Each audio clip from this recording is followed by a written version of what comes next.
میں اس وقت تک گناہگار ہوں. میں اکثر گھر میں یہ بات کرتا ہوں کہ مجھے جو اللہ تعالیٰ نے دین کو سمجھ دی ہے نا، یہ مجھے سونے نہیں. اللہ تعالیٰ نے ان کو جو انعامات دیے ہیں اس دور میں کسی بھی دوسری قوم کو اتنے انعامات نہیں. جو لوگ سب سے پہلے آپ کی دعوت پر لبیک جنہوں نے کہا، وہ اپنے دور جاہلیت کے بھی نیک ترین لوگ تھے، متقی بن جو. اور یہ گلہ نبی کریم صلی اللہ علیہ وآلہ وسلم میرے اور آپ کے بارے میں بھی قیامت والے دن کریں گے. اور وہ قرآن پاک جس کا آج ہم نے یہ حشر کیا ہوا ہے کہ ہمارے معاشرے میں بس ایک لڑکی کی شادی ہوتی ہے تو ہم اس کے اوپر رکھ دیتے ہیں اور اس کو نیچے سے گزار دیتے ہیں، یا قسمیں اٹھانے کے لیے اس کو ہم استعمال کر لیتے ہیں، حلف اٹھانے کے لیے. تو میں گزارش کر رہا تھا کہ یہودیوں سے کہا اللہ تعالیٰ نے کہ تم نے تو تورات کو بالکل ہی فراموش کر دیا ہے، تو اب میں تمہارے ساتھ کیسے نرمی کروں.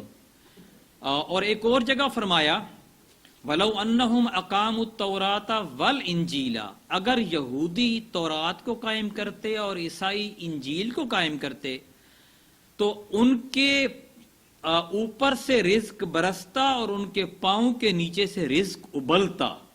اللہ تعالیٰ ان پر اتنا مہربان ہوتا، لیکن انہوں نے اپنی اپنی کتابوں کو فراموش کر دیا. اور اب یہی صورتحال مسلمانوں کی بھی ہے کہ مسلمانوں نے قرآن کو فراموش کر دیا ہے. اور قیامت والے دن نبی کریم صلی اللہ علیہ وسلم اس قرآن کو ہاتھ میں پکڑ کر یہ کہیں گے وقال الرسول یا رب ان قوم اتخذوا ھذا القرآن مہجورا. یہ قرآن پاک کی سورہ الفرقان کی آیت ہے. سورہ فرقان پڑھنے کے لائق ہے، ویسے تو پورا قرآن ہی پڑھنے کے لائق ہے.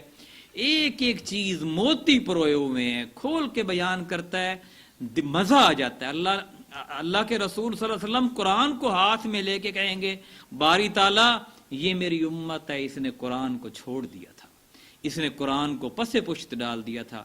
پھر دیکھیں کہ اب یہ امت ہر جگہ پہ ذلیل و خوار ہو رہی ہے. دنیا کے 57 ممالک ہیں مسلمانوں کے، لیکن کوئی بھی ملک ایسا نہیں ہے جو آزادی کی اور سکون کی زندگی گزار رہا ہو. آج میرے پاس، میں اکثر ابھی تھوڑی دیر پہلے میں حاجی صاحب سے بات کر رہا تھا، یقین کریں ہر مریض ایسا آتا ہے کہ دل خون کی آنسر ہوتا ہے، اس کی اتنی پریشانی ہے، اتنے مسائل ہیں، بلڈ پریشر، شوگر، دمہ، جوڑوں کا درد، اتنی آمدن نہیں ہے جتنی بیماریاں لگ گئی ہیں، پھر خاندانی مسائل، یہ ہر گھر کی کہانی ہے. معاشرے کے اندر مسلمانوں کے تو یہ مسائل ہوتے ہی نہیں تھے. مسلمان تو بڑا خوش ہوتا تھا اور سکون کی نیند سوتا تھا. وہ تو ایک درخت کے نیچے اینٹ رکھ کر ایک کپڑا لے کر سو جاتا تھا اور اس کو تو فکر ہی نہیں ہوتی تھی کہ میرے پر کیا گزرنے والی ہے. اور آج ہم پکے مکان بنا کے اے سی لگا کے 4 گولیاں کھا کے سوتے ہیں، پھر بھی نیند نہیں آتی. تو یہ ظلم جو کیا ہے نا ہم نے اپنے اوپر کیا کہ ہم نے اللہ کی کتاب کو فراموش کر دیا. میں دوبارہ آپ سے گزارش کروں گا آج سے قرآن شروع کریں، ایک آیت پڑھیں، روزانہ پڑھیں، ترجمہ اور تفسیر کے ساتھ پڑھیں. یہ کتاب ہم سے پوچھے گی قیامت والے دن، جو اس کے ساتھ ہم حشر کر رہے ہیں کہ ہم، اور نبی کریم صلی اللہ علیہ وسلم بھی ہم سے سوال کریں گے کہ یہ جو کتاب میں لے کے آیا تھا تمہارا اس کے ساتھ کیا رویہ تھا. تو یہ دوسرا سبق تھا. پھر فرمایا کہ پھر تو اس کے بعد بھی تم پھر گئے، سو اگر تم پر اللہ کا فضل اور اس کی مہربانی نہ ہوتی تو تم ضرور نقصان اٹھانے والوں میں سے ہو جاتے. اللہ نے یہودیوں پر بڑی مہربانیاں کی ہیں، اتنے فضل کیے ہیں جو قرآن نے گنوائے ہیں، اور ان کی اپنی کتابوں میں تو بہت سارے ہیں. اور یہودیوں نے بھی نافرمانی کی اخیر کر دی ہے. اور ان صورتوں میں اس سورہ بقرہ کے یہ جو 5ویں رکوع سے لے کر آگے تک تقریباً کچھ رکوع چلتے ہیں، اللہ ان کے اپنی مہربانیاں گنواتا ہے اور پھر کہتا ہے کہ تم نے یہ کیا، میں نے یہ کیا اور تم نے یہ کیا. تو احساس دلاتا ہے. اور ہمیں کیوں سنوا رہا ہے اللہ تعالیٰ؟ کتاب تو ہماری ہے، ہم تو یہودی نہیں ہیں، ہم تو مسلمان ہیں نا. کتاب ہماری ہے، ہمیں اس لیے سنوا رہا ہے کہ تم نے ایسا نہیں کرنا۔ ایک باپ اپنے بیٹے کو بتاتا ہے نا کسی کے نافرمان بیٹے کی بات اپنے بیٹے کو بتاتا ہے، تو اس کا مقصد یہ ہوتا ہے کہ بیٹا تو نے ایسا کام نہیں کرنا۔ اور کسی دوسرے فرما بردار بیٹے کی بات جس نے بڑا مقام حاصل کیا ہوتا ہے دنیا میں، اسے بڑے فخر سے بیان کر رہا ہوتا ہے، بیٹا اس کا نہیں ہوتا وہ، لیکن اپنے بیٹے کو بتا کے دیکھا یار فلاں کے بیٹا اس نے یار کمال کر دیا، یار بڑے نمبر لیے، بڑا پیسہ کما رہا ہے، بڑا نام کمایا ہے، بڑا افسر بن گیا ہے۔ اس کا مقصد یہ ہوتا ہے، حالانکہ اس کے بڑے نمبر لینے سے اور بڑے پیسے لینے سے اس کو فائدہ کوئی نہیں ہو رہا، لیکن یہ اپنے بچے کو بتا رہا ہے کہ بیٹا تو بھی تھوڑا سا خیال کر، تو نے بھی میرے ذرا مجھے خوش کرنا ہے۔ تو اللہ تعالیٰ اس امت کو، جس کو اللہ تعالیٰ بہت پیار کرتے ہیں، اور نبی کریم صلی اللہ علیہ وسلم سے اللہ کو بڑا پیار ہے۔ اب آپ دیکھیں، میں قرآن پاک ہم پڑھتے ہیں نا تو دل خون کے آنسو ہوتا ہے کہ ہم نے اس سے ابھی تک اس کو دور کیوں رکھا ہے ابھی تک اپنی زندگی میں۔ حضرت موسیٰ علیہ السلام سے جب اللہ نے فرمایا نا، جہاں موسیٰ فرعون جو ہے وہ سرکش ہو گیا، نافرمان ہو گیا ہے، بڑا ظالم ہو گیا، اور اس نے بنی اسرائیل کو غلام بنا لیا اور بڑا ظلم کر رہا ہے، اور ان کے بندوں کو قتل کر رہا ہے اور عورتوں کو چھوڑ رہا ہے۔ جاؤ اسے کہو کہ وہ میرا فرما بردار بن جائے اور ظلم سے ہٹ جائے۔ موسیٰ نے کہا رب اشرح لی صدری، اے میرے رب میرا سینہ کھول دے تاکہ میں بات سمجھا سکوں، ویسر لی امری، اور میرے کام کو آسان کر دے۔ یہ بڑا کام ہے، میں ایک عام سا، اللہ موسیٰ علیہ السلام نے کہا میں ایک عام سا بندہ ہوں یا اللہ تیرا، اور فرعون کی اتنی بادشاہت ہے اور اس کا اتنے بڑے تخت پہ بیٹھا ہے اور اتنی بڑی فوجیں ہیں لاکھوں میں اس کی، اور روز اس کو سجدہ ریز ہوتی ہیں، اور میں جا کے اس کے کہوں کہ تو اللہ کو مان تو وہ تو مجھے مار دے گا۔ اللہ میرا سینہ کھول دے، مجھے حوصلہ دے دے، ویسر لی امری، اور میرے کام کو آسان کر دے۔ وَاحْلُلْ عُقْدَةً مِّن لِّسَانِي، اور میری زبان کی گرہ کھول دے، میری زبان ایسے فر بولے، گفتگو ایسے ہو کہ جس میں فصاحت اور بلاغت ہو، کوئی اس میں توتلا پن نہ ہو۔ وَيَفْقَهُ قَوْلِي، اور میرے کام کو آسان کر دے۔ وَاجْعَل لِّي وَزِيرًا مِّنْ أَهْلِي هَارُونَ أَخِي اشْدُدْ بِهِ أَزْرِي، اور میرا ایک وزیر بھی بنا، میرا ایک مددگار بھی بنا، اور میرا بھائی جو ہے ہارون اس کو میرا وزیر بنا دے، اور اس کو میرے کام میں معاون بنا دے، اور اس کو نبی بنا دے۔ اللہ نے کہا ٹھیک ہے، کر دیا۔ اور جب ہمارے نبی کی باری آئی، آپ دیکھیں تو اللہ نے کہا الم نشرح لک صدرک، اے نبی ہم نے تمہارا سینہ کھول دیا ہے، مانگا بھی نہیں ہے، اللہ نے پہلے ہی کہہ دیا ہے، ہم نے تمہارا سینہ وسیع کر دیا ہے۔ آپ جس سے بات کرو گے، جس سے گفتگو کرو گے، آپ کی بات اثر کرتی جائے گی۔ اسی لیے کہتے تھے جو مشرکین تھے، ابو جہل، امیہ بن خلف، ابئی بن، اور وہ جو ابو لہب، اور یہ سارے جتنے بھی تھے، وہ سارے کہتے تھے قرآن نہیں سننا، نبی کی بات نہیں سننی، جو سنتا ہے نا ان کے بقول، جو سنتا ہے وہ کسی کا نہیں رہتا، وہ مجنون دیوانہ ہو جاتا ہے حضور کا، وہ رہتا ہی نہیں ہے کسی کا، یہ نہیں سننا۔ وقال الذین کفروا، سورہ حامیم سجدہ کی آیت ہے، یہ قصے کہانیاں نہیں ہیں، یہ قرآن کی آیتیں ہیں۔ وقال الذین کفروا لا تسمعوا لهذا القرآن والغوا فیہ، لا تسمعوا، نہیں سننا اس قرآن کو، والغوا فیہ، شور کرنا ہے، جب قرآن پڑھا جا رہا ہو نا تو ہم نے شور مچا دینا ہے، اپنی باتیں شروع کر دینی ہے، لڑائی جھگڑے فساد شروع کر دینا ہے، تاکہ کسی کی توجہ ہی اس طرف نہ جائے۔ تو یہی ایک طریقہ ہے کہ تم غالب رہو گے، لعلکم تغلبون، تم غالب رہو گے، کہ اس محمد کا دین غالب نہیں آئے گا۔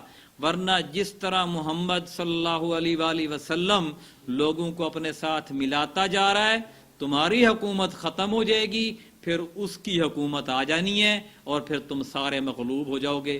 سمجھدار وہ بڑے تھے مکہ والے، بڑے ذہین تھے، آپ کی بات کو وہ سمجھ جاتے تھے کہ آپ کہاں سے بولتے ہیں، اور اللہ تعالیٰ نے بھی آپ کو فصاحت بلاغت دی تھی اور بنا مانگے دی تھی۔ اس لیے اللہ کو اس نبی سے اور اس امت سے بہت پیار ہے، اور اس امت کو بھی اللہ سے پیار کرنا چاہیے۔ ہمارا بھی حق ہے کہ ہم بھی اللہ سے پیار کریں، اور سب سے بڑھ کے کریں۔ اللہ اور اس کے نبی سے پیار ہمارا سب سے بڑھ کے ہو۔ ہم جو بھی کام کریں، ہم مریض چیک کر رہے ہیں تو اسی نیت سے کریں کہ اللہ اور اس کے رسول کو راضی کرنا ہے، اس لیے ہم کام کر رہے ہیں۔ ہم دکان پہ بیٹھے ہیں تو ہماری یہی نیت ہو، ہم نماز پڑھا رہے ہیں ہماری یہی نیت ہو، ہم جو بھی کام کر رہے ہیں، ہم کھیتی باڑی کر رہے ہیں، ہم شادی کر رہے ہیں، ہم تعلقات نبھا رہے ہیں، مقصد یہ ہونا کہ میں نے یہ اللہ کا حکم ہے اور میں نے اسی کی راضی کرنی ہے۔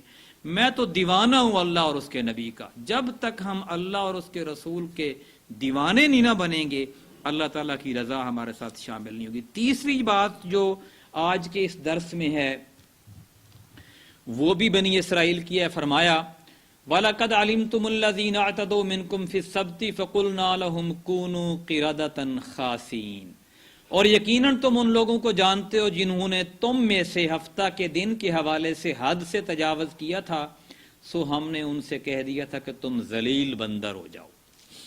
یہ اس واقعے کی طرف اشارہ ہے جو میں پہلے آج سے 2-3 مہینے پہلے بیان کر چکا ہوں۔ اس کا اخلاص بیان کر دیتا ہوں تھوڑا سا، کہ موجودہ جو ملک اسرائیل ہے یہ پہلے فلسطین تھا۔ یہودی آئے، انہوں نے فلسطین پہ قبضہ کر لیا، آہستہ آہستہ فلسطین چھوٹا ہوتا گیا، اسرائیل بڑا ہوتا گیا۔ اس کے کنارے جو سمندر ہے وہاں پہ ایک بندرگاہ ہے، اس بندرگاہ کے پاس ایک شہر آباد تھا۔ غالباً یہ وہی شہر ہے جو حضرت موسیٰ علیہ السلام کے آخری دور میں فتح ہوا تھا، بہت بڑا شہر ہے۔ اور اس شہر میں جو بنی اسرائیل تھے انہوں نے حد سے زیادہ نافرمانیاں شروع کر دی تھی، اتنی نافرمانیاں شروع کر دی کہ کسی کی عزت محفوظ نہیں تھی، کسی کا رزق محفوظ نہیں تھا، کسی کا گھر محفوظ نہیں تھا۔ تو جب اتنی نافرمانیاں شروع ہو جاتی ہیں، حد سے بڑھ جاتی ہیں، تو پھر اللہ تعالیٰ ایک واضح نشانی بھیجتا ہے، اور پھر اس واضح نشانی کے بعد اس قوم کو آزماتا ہے، اور پھر اس کے بعد عذاب نازل کر دیتا ہے۔ وہ واضح نشانی یہ تھی کہ اللہ تعالیٰ نے وہ قوم جو تھی نا جمعہ کے دن عبادت کرتی تھی اور باقی دن وہ کاروبار کرتی تھی۔ اللہ نے کہا کہ اب آپ نے ہفتہ کے دن عبادت کرنی ہے، حکم بھیجا اپنے نبی کے ذریعے، اور باقی 6 دن آپ نے کاروبار کرنا ہے، صرف ایک دن عبادت کرنی ہے۔ اور کاروبار ان کا شکار تھا، تجارت تھا، کہ وہ سمندر سے مچھلیاں پکڑ کر خشکی کے جتنے بھی شہر تھے ان پہ وہ مچھلیاں سپلائی کرتے تھے، اور وہاں سے باقی اناج وغیرہ لے کے آتے تھے۔ تو ہوا یوں کہ اللہ تعالیٰ کا نظام ہے، یہ سورہ الاعراف میں آیت نمبر 61، 62، 63 آگے 100 آتی ہیں، اس میں یہ پورا واقعہ تفصیل کے ساتھ آگے آئے گا۔ اللہ تعالیٰ نے یہ کیا کہ مچھلیاں ہفتے والے دن اتنی زیادہ سمندر میں بھیج دیں کہ وہ بالکل اس کی سطح کے اوپر اتنی آ جاتی تھیں کہ بندہ ہاتھ سے پکڑ لے، اور ہفتے والے دن کے علاوہ باقی کسی دن مچھلی نظر ہی نہیں آتی تھی۔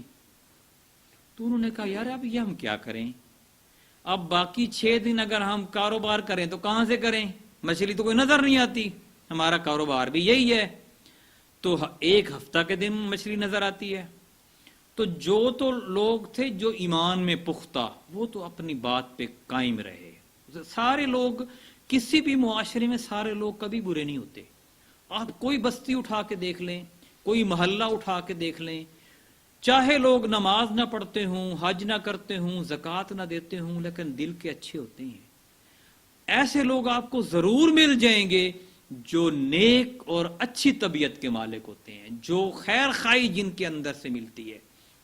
تو کچھ لوگ بہت اچھے تھے، انہوں نے کہا نہیں یار بس ہم 6 دن کاروبار نہیں مل رہا نا، کوئی بات نہیں، ہم گزارا کر لیں گے، کوئی نہیں، اللہ تعالیٰ دے دے گا، ہم ہفتے والے دن نہیں پکڑتے مچھلیاں۔ اور کچھ خاموش رہے، بیچ کے راستے والے بھی بہت سارے ہوتے ہیں، کچھ نے کہا یار اب ہفتے والے دن ہی مچھلیاں آتی ہیں، چلیں ہم ایسا طریقہ اختیار کرتے ہیں نافرمانی بھی نہ ہو کام بھی ہو جائے۔ انہوں نے نا کھڈے بنا لیے، تالاب بنا لیے، بڑے بڑے گڑھے کھود لیے۔ ہفتے والے دن یوں کرتے کہ اس سمندر کے راستے سے کھالا بنا کر پانی وہاں سے سارا اس تالاب میں جمع کر لیتے، اور وہ پانی کے ساتھ ظاہر ہے مچھلیاں بھی آ جاتی ساری، اور جب ہفتے کا دن ختم ہو جاتا اور اتوار کی رات شروع ہوتی تو ساری مچھلیاں پکڑ لیتے اس میں سے۔ تو اس سے وہ یہ کہتے کہ یار دیکھو ہم ہفتے والے دن تو کاروبار نہیں کرتے، ہفتے والے دن تو ہم مچھلیاں نہیں پکڑتے، ہم پکڑتے تو اتوار کو ہیں، تو یہ نافرمانی نہیں ہے۔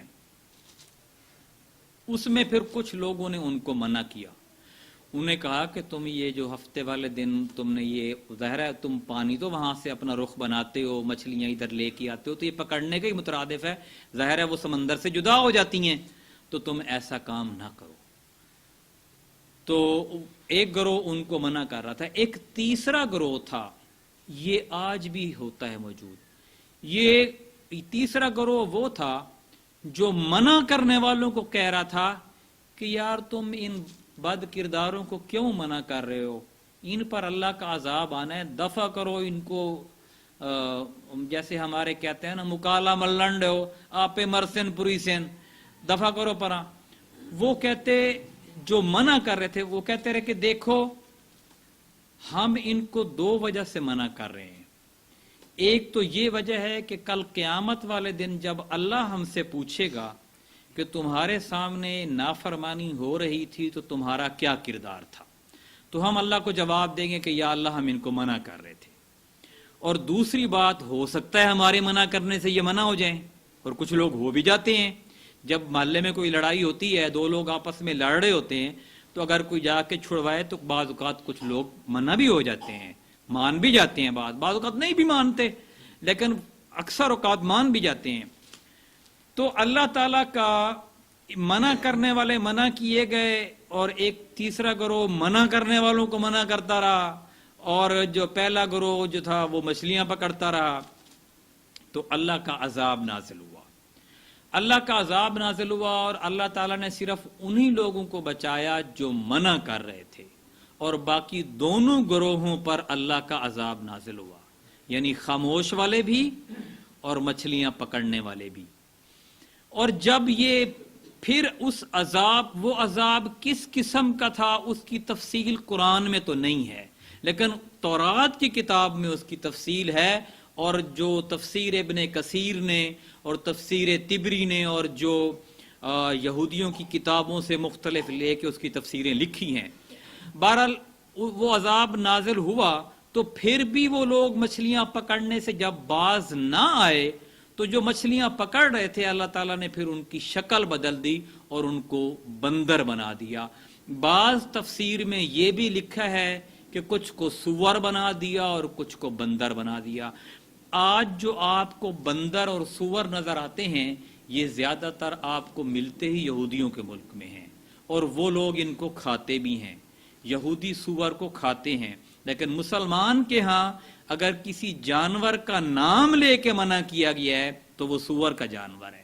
اب آپ دیکھیں جانور اور بھی بہت سارے ہیں جنہیں ہم نہیں کھاتے، لیکن قرآن میں آپ کو کہیں کوے کا تذکرہ نہیں ہوگا کہ آپ کوا نہ کھائیں، ٹھیک ہے، حدیث میں آتا ہے، ایک اوورال ایک مطلب ہے کہ ایک اصول بیان کیا گیا ہے، لیکن جس کا نام لے کے بتایا گیا ہے کہ اس کو تو آپ نے نہیں کھانا وہ سور ہے، اس لیے کہ وہ یہودی کی بگڑی ہوئی شکل ہے، اور بندر بھی یہودی کی بگڑی ہوئی شکل ہے۔ اور آپ غور کریں،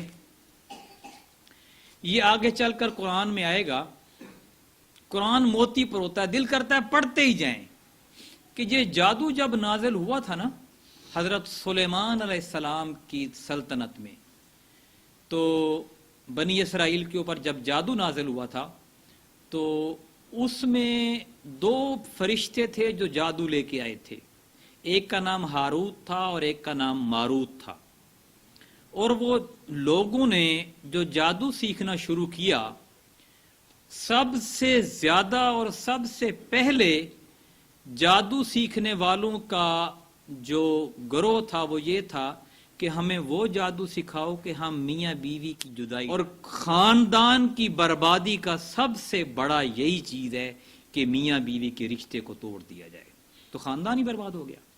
تو آج بھی جادو کرنے والے یہی کام کرتے ہیں۔ اور پھر آپ نے کبھی دیکھا ہو جو بندر نچانے والا آتا ہے نا، تو وہ جو تماشا دکھاتا ہے وہ بھی سسرال کی لڑائی کا دکھاتا ہے۔ پہلے آتے، آج کل کم آتے ہیں، پہلے زیادہ آتے تھے کہ سسرال کے گھر جائے گا تو کیا کرے گا، یعنی وہ یہ ساری چیزیں لنک ہیں جو ایک دوسرے کے ساتھ ہیں۔ تو مقصد یہ ضمناً بات آ گئی کہ یہودیوں پر اللہ تعالیٰ نے اتنے انعامات کیے لیکن انہوں نے بھی نافرمانی کی حد کر دی، پھر اللہ تعالیٰ نے ان کی شکلیں بگاڑی، اور اس کے بعد فرمایا کہ پھر ہم نے اسے وہاں موجود لوگوں اور پیچھے آنے والوں کے لیے نشان عبرت اور متقیوں کے لیے، ڈرنے والوں کے لیے باعث نصیحت بنا دیا۔ تو یہ قرآن پاک کی آج ہم نے 66 آیات پڑھ لی ہیں، اور مجھے الحمدللہ یہ 66 آیات میں الحمدللہ، کیونکہ میں اگر عمل نہیں کروں گا تو میں آپ سے بھی نہیں کروا سکتا۔ میں قیام اللیل کرتا ہوں، قرآن کے اس حصے کو میں سوچ سمجھ کر کھڑے ہو کر پڑھتا ہوں، اور میں کوشش کرتا ہوں کہ یا اللہ وہ صحابہ جیسا ایمان دے تاکہ ہم ایسی تحریک چلا سکیں اور اس ملک کے اندر جو ہے وہ اس نظام کو ہم نافذ کر سکیں۔